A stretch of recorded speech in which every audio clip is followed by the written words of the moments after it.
Na serikali imetetea mpango wake wa kupanda miti bilioni 15 ifikapo mwaka 2032 ikisema kuwa tayari imepanda takribani miti bilioni 2 kote nchini. Akizungumza katika shule ya msingi ya Maridadi eneo bunge la Kwanza, kaunti ya Trans Nzoia, waziri wa mazingira Deborah Baraza alisema kuwa kufikia sasa serikali ya Kenya Kwanza imepanda takribani miti bilioni 1.9, idadi inayozidi miti milioni 500 iliyopandwa katika kipindi cha miaka 10 iliyopita. Taarifa hiyo mtazamaji na nyingine zaidi ni kwenye mseto wa magatuzi.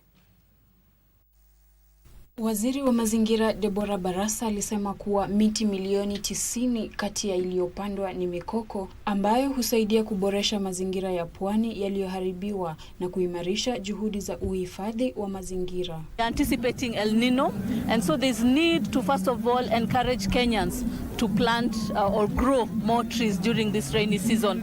Wakati huo, serikali imehimizwa kuharakisha matumizi ya teknolojia na akili mnembe katika taasisi za elimu. Na zaidi ya maafisa 200 wa usalama na walimu wamepatiwa mafunzo kuhusu huduma za afya ya msingi chini ya mpango wa halmashauri ya afya ya jamii SHA katika kaunti ya Bomet. The insurance of SHA is really taking care of us. We've gone to different health institutions and we are really taken care of. Kwengineko, chama cha walimu wa sekondari KUPPET imewahimiza walimu kutuma maombi ya nafasi 30,000 zilizotangazwa hivi majuzi na tume ya kuajiri ya walimu TSC. Promotions iko 30,000. Mjaze, please teachers. Jaza promotions. Another thing I will say is that the CBA is doing well.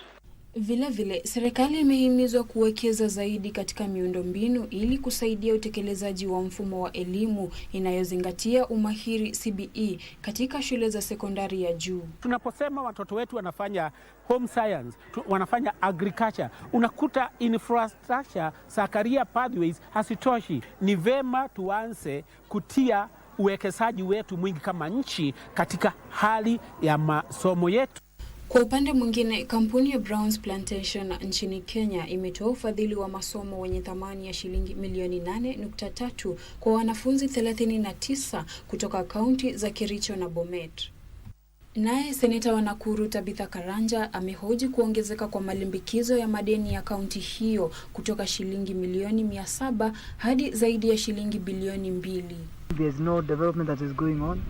If you look at the Auditor General report, you will see 325 projects have stalled. Hatimaye, wanasiasa wamehimizwa kubuni sera zitakazoboresha maisha ya watu wasiojiweza. Foundation ambayo tumeianzisha kwa sababu vile ambavyo tumetembea kule Nairobi, pande zote za Nairobi, Dagoretti, Westlands, Kibera, Mkura kwa Jenga na maeneo mengi ya Nairobi. Tumeona zile shida nyingi ambazo watu wetu wanapitia. Noel Ongeso, Darubini Wikendi.